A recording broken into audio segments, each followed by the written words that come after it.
το Μανώλη Βλέζο.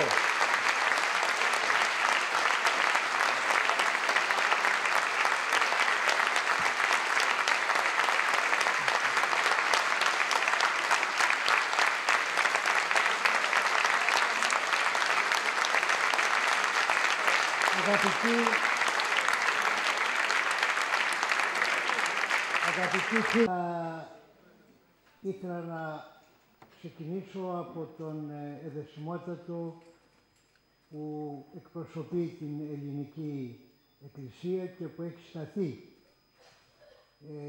η Ιερά Σύνοδος και ο Μητροπολίτης στο πλευρό του αιτήματός μας, όπως καταγράφω και μέσα στο βιβλίο μου.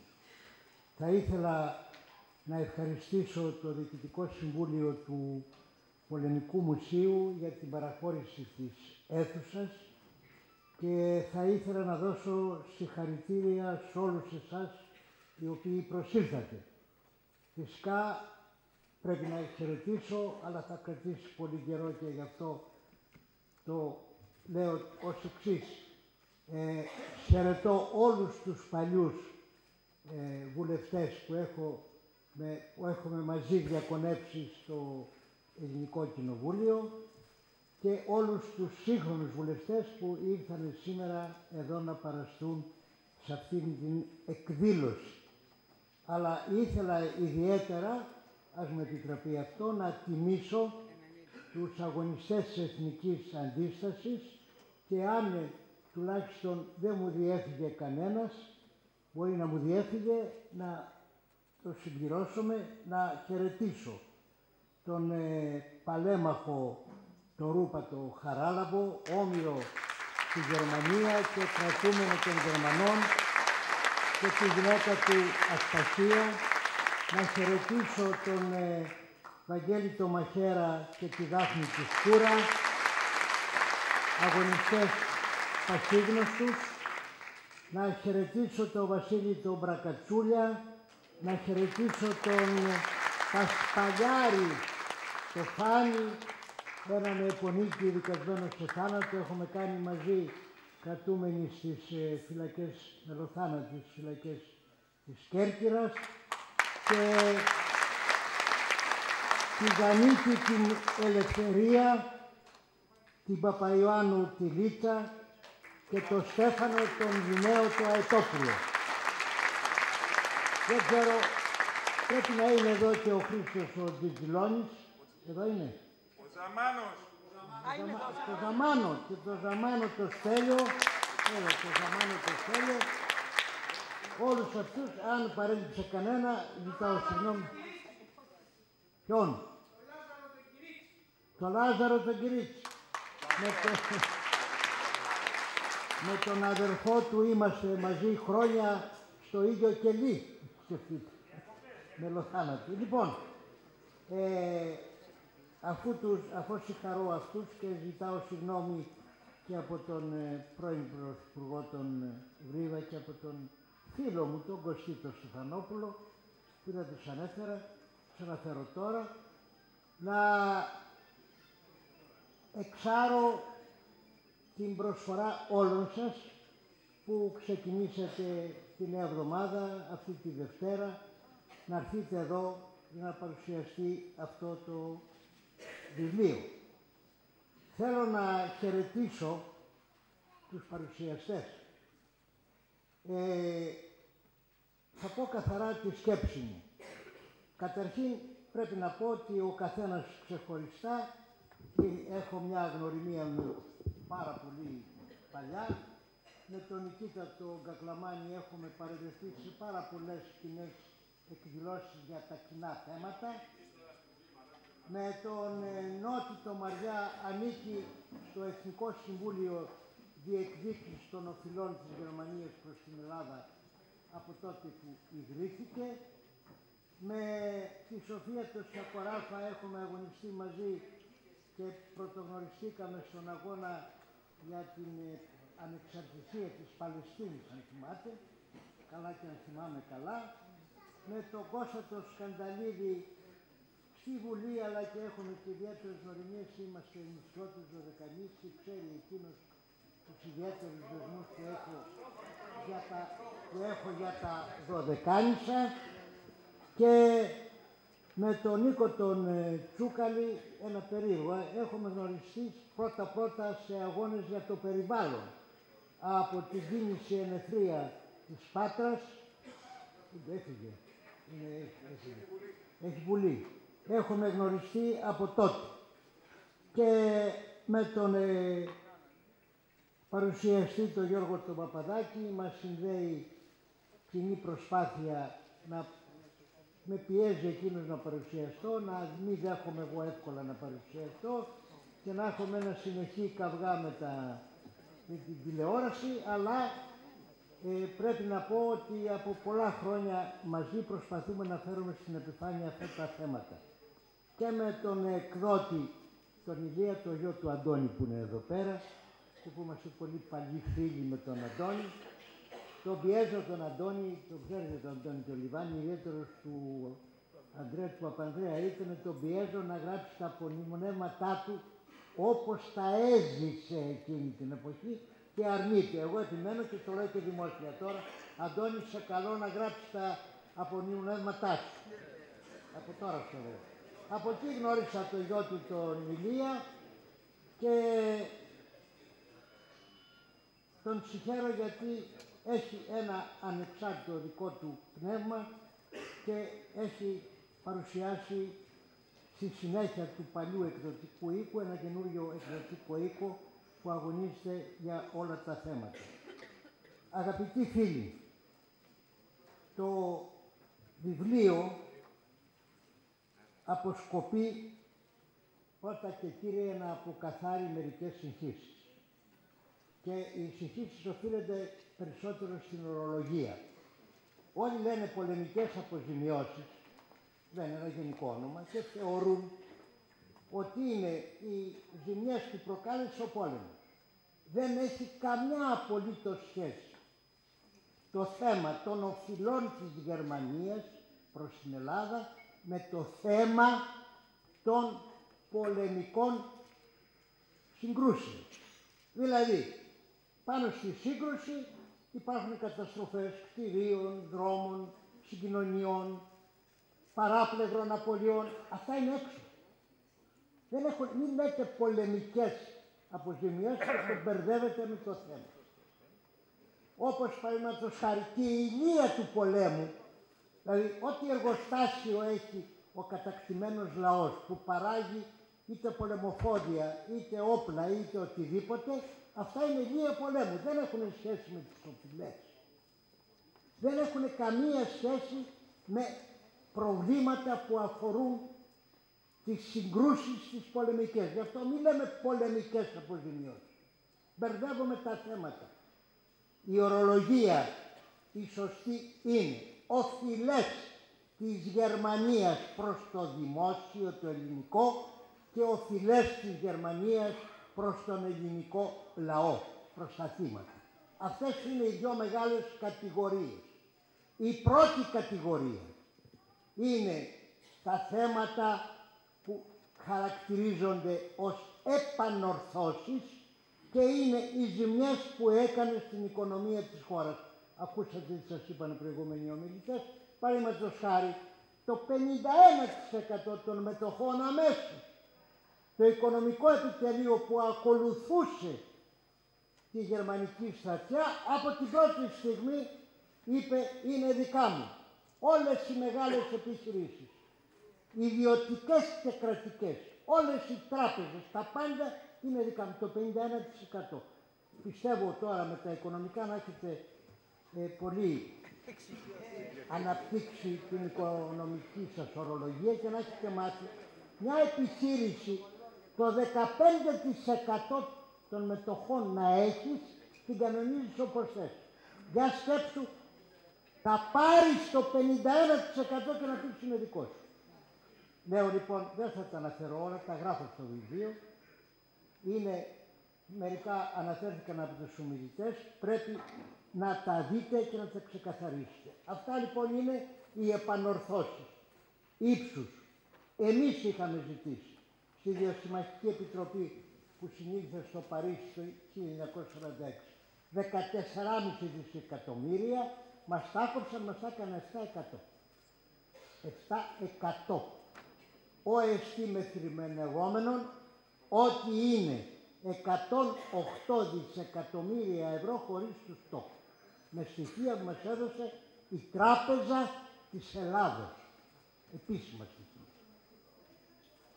Πάμε τώρα προς το δάνειο, το αναγκαστικό δάνειο. Σας το είπανε, το είπε καθαρά ο Νικήτος ο Κλαμάνης νομίζω, υπήρχε μια διάταξη στη Χάγη που έλεγε ότι εάν μια χώρα κατακτηθεί, ο λαός ο κατακτημένος οφείλει να διατρέχει το στρατό κατοχής, το 1907 προσθέθηκε εάν δύναται. Μπήκανε μέσα 500.000 της γερμανικής στρατιάς, 250.000 οι Ιταλοί που ακολούθησαν 750.000, το πρώτο σώμα στρατού της Βουλγαρίας 60.000, 810 και δεν έχω μάθει ακριβώς το νούμερο, μας υποχρέωσαν κατ' εξαίρεση, όχι τα άλλα κράτη της Ευρώπης, μόνο η Ελλάδα θα διατρέχει το Africa Corps του Ρόμελ, της Αλεπούς της ερήμου που ήταν στην Αφρική. Επειδή λοιπόν είναι νομότυποι πάντοτε για να είναι τόσο τύπο από σας, νομότυποι, δεν έπρεπε να γίνει υπέρβαση των δυνατοτήτων της Ελλάδας σύμφωνα με το δικαστήριο της Χάγης, γι' αυτό ξαφνικά, ενώ η Ελλάδα δανείζεται από το 1824 ως και σήμερα, το γνωρίζετε, για πρώτη φορά υπήρξε δανειστής. Το επιπλέον δηλαδή, είπανε θα είναι δάνειο της Ελλάδας προς την Γερμανία. Αυτό το δάνειο τελικά 3,5 δισεκατομμύρια έχει μείνει, ύστερα από τις δύο δόσεις που πλήρωσαν οι Γερμανοί, που σημαίνει 54 δισεκατομμύρια ευρώ και 162 δισεκατομμύρια ευρώ. Αυτά μας οφείλουν χωρίς τους τόκους. Και τους αρχαιολογικούς θησαυρούς, σας πληροφορώ, που έπαιρναν, έγινε μια ανάλυση πώς τους έπαιρναν, σημειώνω μονάχα ένα πράγμα. Αυτή την ώρα έχω πληροφορηθεί, δηλαδή αυτό το διάστημα, ότι το Υπουργείο Εξωτερικών έρχεται σε επαφή με τη Βουλγαρία για να επιστρέψουν οι Βούλγαροι στους αρχαιολογικούς θησαυρούς που έκλειψαν. Η Γερμανία δεν διανοήθηκε ποτέ να επιστρέψει τους κλεμμένους θησαυρούς. Φταίνουν οι Γερμανοί. Σκεφτείτε ότι συνάντησα υπουργό των εξωτερικών, δεν θα πω το όνομά του, που δεν ήξερε, το ξαναπλέω μια φορά, αγνοούσε ότι οι Γερμανοί μας είχαν κλέψει αρχαιολογικούς θησαυρούς. Το αγνοούσε. Δεν την πληροφόρησαν οι υπάλληλοι, σκεφτείτε. Φταίει ο ίδιος, φταίει, αλλά μην πληροφορήσουν και οι υπάλληλοι. Να πούνε.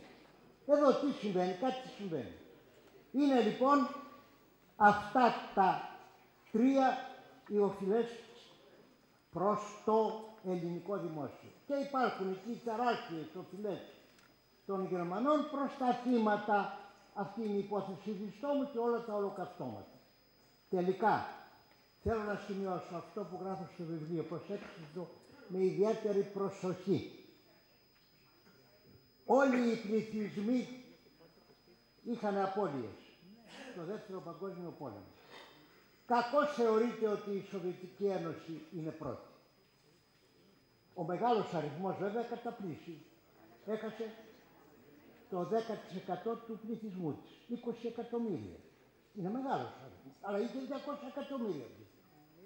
Εμείς όμως έχασαμε το 13,5% του πληθυσμού μας. Έχουμε μεγαλύτερο αριθμό απολύων. Πρώτη είναι η Ελλάδα, 13,5%. Δεύτερη η Σοβιετική Ένωση, 10%. Τρίτη η Πολωνία, 8%. Τέταρτη η Ιουγκοσλαβία, 6%. Και για να μην ξεχάσω και τους μεγάλους μας συμμάχους της Ηνωμένες Πολιτείες, οι απώλειες τους είναι 0,03%. Πρέπει να το πω για να αποκαταστήσω την αλήθεια. Λοιπόν, Προσέξτε όμως το πιο σημαντικό αυτό που είπα από την αρχή που θέλω να προσέξετε. Όλοι οι λαοί όταν άρχισε ο πόλεμος και όταν τελείωσε είχαν μία αύξηση πληθυσμού. Δεν είχαν ποτέ πτώση. Μόνο η Ελλάδα από όλα τα έθνη του κόσμου όταν ξεκίνησε ο πόλεμος και όταν τελείωσε είχαμε λιγότερο πληθυσμό. 500.000 λιγότερο πληθυσμό είχαμε όταν τελείωσε ο πόλεμος και πριν αρχίσουν τα Δεκεμβριανά, για να μην πεταχτεί κάποιος και μου πει τα Δεκεμβριανά. Έχετε ακούσει ποτέ αυτό το πράγμα? Γιατί δεν το αναδείξαμε ως τώρα? Ρωτάω. Γιατί ως τώρα δεν το αναδείξαμε? Γιατί δεν το παρουσιάσαμε? Επιμένω σε αυτό να το λέω. Αγαπητοί φίλοι, το βιβλίο προσπαθεί να σας εξοπλίσει με όλα αυτά τα επιχειρήματα, ώστε να είστε εξοπλισμένοι όταν συζητάτε με όλους και ιδιαίτερα με τους Γερμανούς, να τους λέτε να. Είναι τεκμηριωμένα όλα. Παρατίθενται και οι αντίθετες απόψεις. Γιατί έτσι συνηθίζω πάντοτε να κάνω με τα βιβλία μου. Και θα ήθελα εδώ πέρα να σημειώσω ότι εμείς πώς μας φέρουν τη Γερμανία το ξέρετε. Θα σας δώσω όμως μια εικόνα της δικής μας συμπεριφοράς απέναντι στη Γερμανία. Το 1995 με κάλεσαν φίλοι μου Γερμανοί να πάω στο Ανόβερο να δώσω μια σειρά διαλέξεις γύρω από θέματα περιβάλλοντος, αυτοδιοίκησης και άλλα θέματα. Τους είπα ναι θα έρθω, αλλά μια βαριά θα είναι αφιερωμένη για τις οφειλές της Γερμανίας προς την Ελλάδα. Όταν μίλησα στο γερμανικό κοινό για πρώτη φορά το 1995, πρώτη φορά ακούγανε οι Γερμανοί ότι υπάρχουν οφειλές της Γερμανίας προς την Ελλάδα. Έμεινε το κοινό σύμφωνο με όσα είπα. Γυρνάω στο χωριό μου στα τεράστια της Νάξου και παίρνω ένα τηλεγράφημα από τη γερμανική εφημερίδα Die Zeit, τη μεγαλύτερη εβδομαδιάτικη σε κυκλοφορία, η οποία με καλούσε να γράψω αυτά που είπα σε άρθρο. Το έγραψα, δεν έβαλα τίτλο και το έστειλα. Ο τίτλος που έβαλε η γερμανική εφημερίδα είναι καταπληκτικός.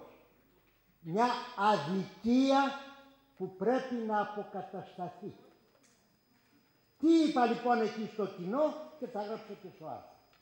Εμείς δεν θέλουμε να πιάσουμε τη Γερμανία από το λαιμό. Δεν θέλουμε. Προτείνω, σαν άτομο προτείνω βέβαια, δεν δεσμεύω την κυβέρνηση, αλλά προτείνω όλες οι γερμανικές εταιρείες που έχουν κατασκευάσει έργα στην Ελλάδα, αντί να πληρωθούν από το ελληνικό δημόσιο, να πληρωθούν από το γερμανικό δημόσιο, έναντι του χρέους που έχουν απέναντι στην Ελλάδα. Τι το καλύτερο από αυτό? Είναι πιάσιμο από το λαιμό. Και καταλαβαίνετε ότι με την κάθε εταιρεία θα μπορούσε να κάνει ειδική συμφωνία.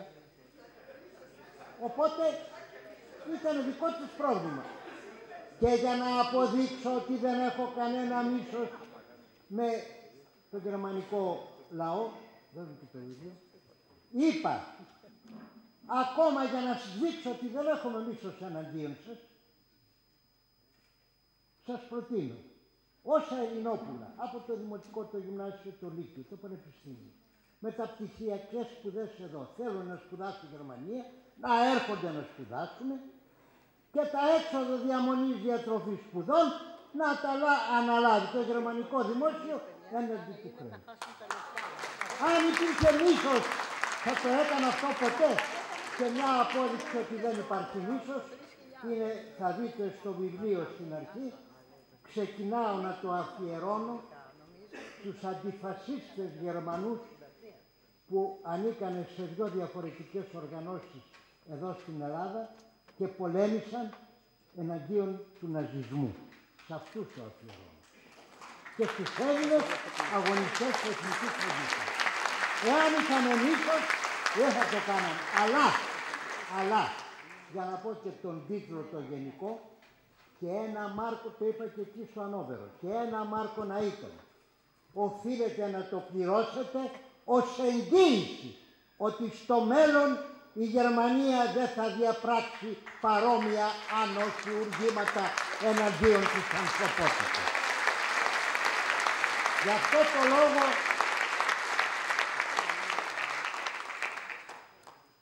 κάνουμε όλη αυτή την προσπάθεια και προσπαθούμε να σας εξοπλίσουμε με επιχειρήματα.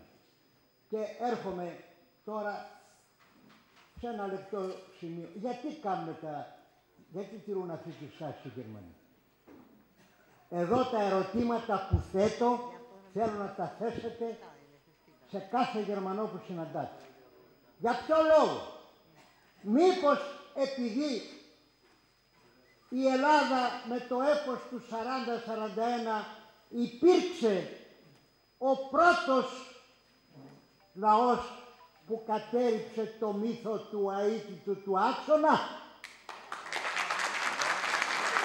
Θέλουν να μας εκνησιθούν οι γερμανικές κυβερνήσεις γι' αυτό? Γιατί να τηρούν αυτή τη στάση στην Ελλάδα? Να έχουν πληρώσει όλες τις χώρες με τις επανορθώσεις και όχι την Ελλάδα. Να έχουν πληρώσει τα δάνεια, τα αναγκαστικά, τα παρόμοια και με την Ιουγκοσλαβία και με την Πολωνία και να μην το έχουν πληρώσει στην Ελλάδα. Γιατί? Μήπως επειδή με τη μάχη ιδιαίτερα της Κρήτης ανατρέψαμε όλα τα σχέδια του Χίτλερ και ο πόλεμος έγινε με το μέρος μας? Γιατί η στάση η αχαρακτήριστη, η επονίδιστη αυτή στάση της Γερμανίας απέναντι στην Ελλάδα? Μήπως επειδή αγωνιστήκαμε κι εμείς και σήμερα στη Γερμανία δεν υπάρχει ναζισμός? Σε αυτά τα ερωτήματα τα αμήλικτα οφείλουν να απαντήσουν οι Γερμανοί. Τα αναφέρω όλα στο βιβλίο και λέω το εξής.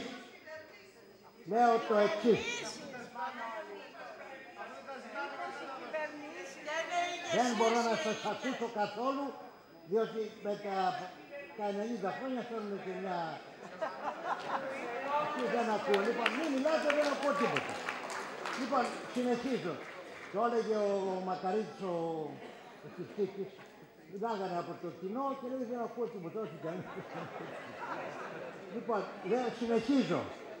Αγαπητοί φίλοι, μετά τα ερωτήματα, ότι οφείλω να τιμήσω όλους τους συναγωνιστές μου που όλα αυτά τα χρόνια σαν τρελοί αγωνιζόμαστε για την αποκατάσταση του δικαίου, της δικαιοσύνης πάνω απ' όλα.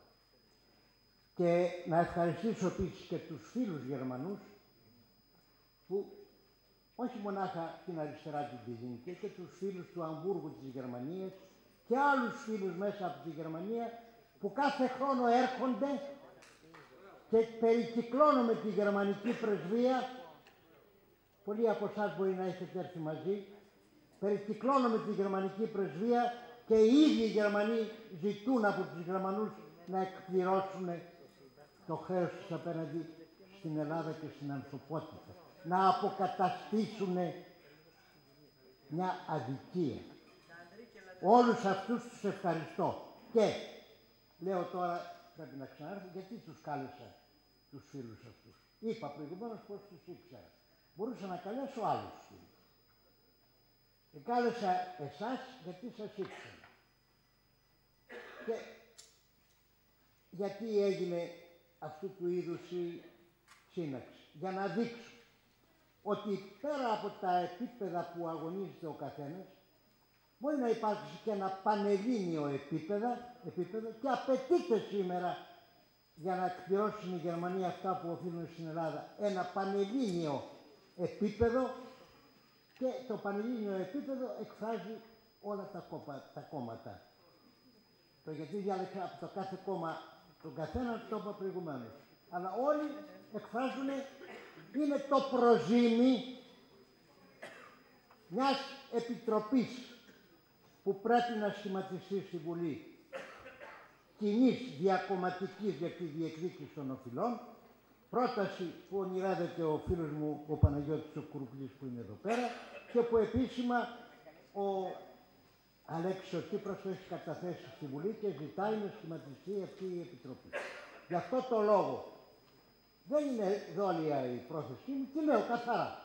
Ήθελα εδώ πέρα να παρουσιαστεί μία μορφή ενότητας που έχουμε στο Κοινοβούλιο για αυτό το πράγμα. Είναι μία μορφή ενότητας. Σε ένα επίπεδο εθνικό που δεν δικαιούται κανένας να το καταστρατηγήσει. Αγαπητοί φίλοι, θα πω ένα παράδοξο. Η σύναξη αυτή είναι για το βιβλίο του Μανώλη. Όποιος νομίζει ότι είναι για το βιβλίο του Μανώλη πέφτει έξω.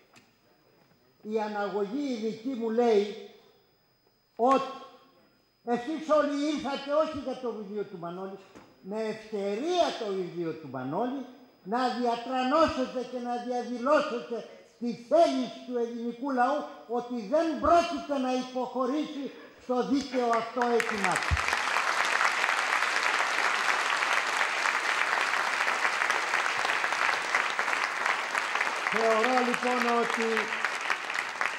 Θεωρώ λοιπόν ότι αυτό αποτελεί μια μυσταγωγία αυτό που έγινε. Μια μυσταγωγία που είναι πάνω από τα άτομά μας, μυσταγωγία αποκατάσταση της δικαιοσύνης πάνω απ' όλα. Αποκατάσταση της δικαιοσύνης πάνω απ' όλα. Αυτό θεωρώ.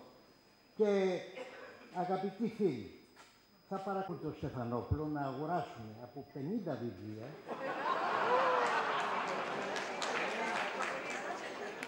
και να μου τα δώσουν όσα θέλουν από αυτά για να τα δώσω σε αγωνιστές της εθνικής αντίστασης που έχουν έρθει εδώ και δεν έχουν τα λεφτά να το αγοράσουν.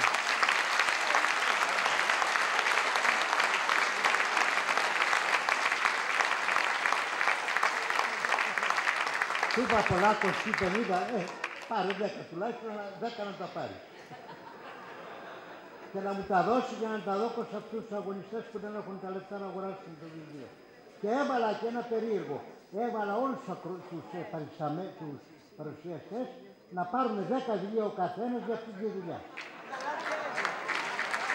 Έχουμε και αυτή την προσφορά.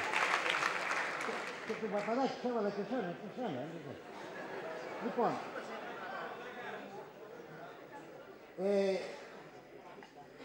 δεν το πιστεύετε, αλλά εγώ που τους γνωρίζω, υπάρχουν εδώ αγωνιστές που δεν έχουν λεφτά ούτε για το ένα βιβλίο. Και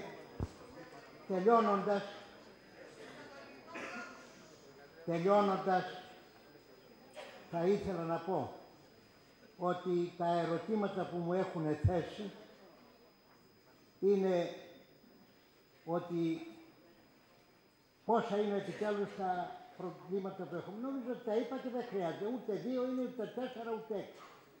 Είναι οφειλές προς το δημόσιο της ΕΠΑ και οφειλές προς τους πολίτες. Τελείωσε. Δεν είναι ούτε προσθέτουμε ούτε αφαιρούμε αιτήματα. Τα αιτήματά μας εξ αρχής του Εθνικού Συμβουλίου ήταν αυτά. Υπάρχει ένας υπάρχει νομικό εργαλείο ώστε να παρακαμφθεί η ετεροδικία. Δεν υπάρχει. Τα θέματα επιμένω και επέμενα πάντοτε και από το απόδειξε το δικαστήριο της Χάγης δεν λύνονται νομικά. Τα θέματα λύνονται με πολιτική βούληση και πολιτική θέληση. Και αυτό πρέπει να πετύχουμε από τις ελληνικές κυβερνήσεις. Και έφυγε τώρα και η Σοφία, η φίλη μου η βούλτευση, που νομίζει ότι τα χρήματα αυτά είναι ιερά και δεν πρέπει να τα πειράζουμε, να μην τα δώσουμε στο δημόσιο. Αγαπητοί φίλοι, άλλο είναι οι οφειλές στο ΙΠΑ προς τα θύματα, άλλο οι οφειλές προς το δημόσιο. Άλλο όμως και το οποίο εγώ θα αγωνιστώ είναι, αν πάρει λεφτά το δημόσιο από όλα αυτά, όχι για να λύσει την κρίση του, αλλά να δώσει πρώτα απ' όλα τους αγωνιστές της εθνικής αντίστασης. Ελάχιστη είναι να τους δώσει μια αποζημίωση, ένα εφάπαξ και δικαιούνται. Με ρωτάει και ένας φίλος ποιο είναι το επόμενο βιβλίο μου. Δεν πιστεύω να αργήσει, το επόμενο βιβλίο μου είναι κάπως περίεργο. Είναι η «Ενέ και οδέ». Όλα τα ποίηματα που έχω γράψει για τους συντρόφους που δεν ζουνε και που τους αποχαιρέτησα και την ώρα του αποχαιρετισμού μου δίνανε, εμάς μας βρήκε το Βόλι, εσύ που ζεις μη μας ξεχνάς. Αγαπητοί φίλοι,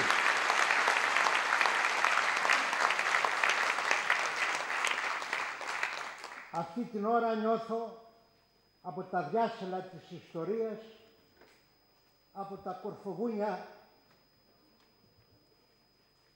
της αντίστασης, νιώθω όλους τους αγωνιστές σε μια πελώρια λιτανία να έρχονται να προβαίνουν εδώ και να ζητάνε πρώτα και κύρια από εμάς που επιζούμε, από εμάς που δεν μας βρήκε το καλό το Βόλι, να ζητάνε τη δικαίωση των αγώνων τους. Και δικαίωση των αγώνων τους είναι να αποκατασταθεί η αδικία που προκαλεί η Γερμανία σε βάρος της Ελλάδας.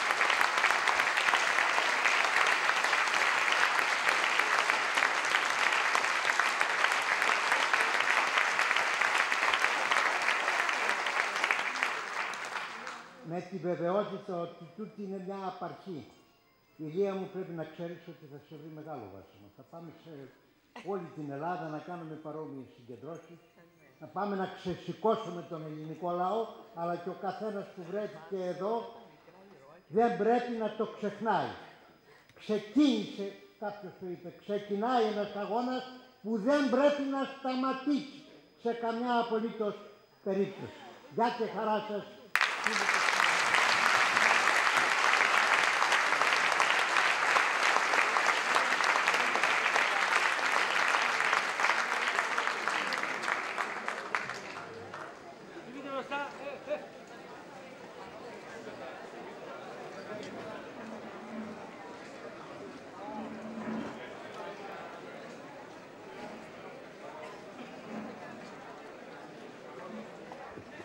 Όπου είμαστε μαζεμένοι στην ελοθάνατη των φυλακών της Κέρκυρας, στο Λαζαρέτο, εκεί που κάνανε τις εκτελέσεις, και οι περισσότεροι από αυτούς δεν ζούμε σήμερα.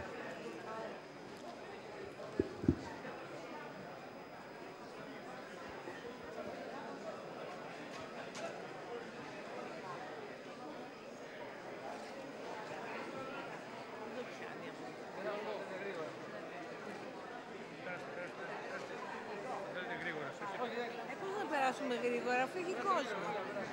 Δεν προχωράμε να περάσουμε γρήγορα. Την ιστορία γράφω. Όπου έχετε κάτι μπροστά. Τώρα έχετε καλύψει ένα κομμάτι της ιστορίας. Δεν πειράζει, ξέρει ο Κλέης.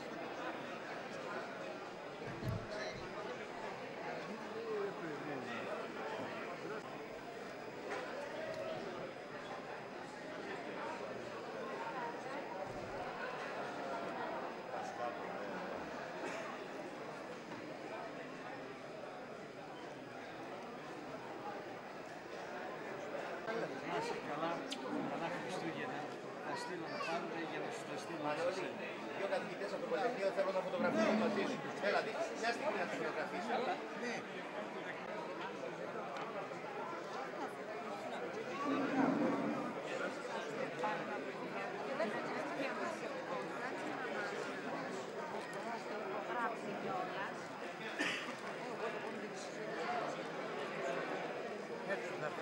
Λίγο αν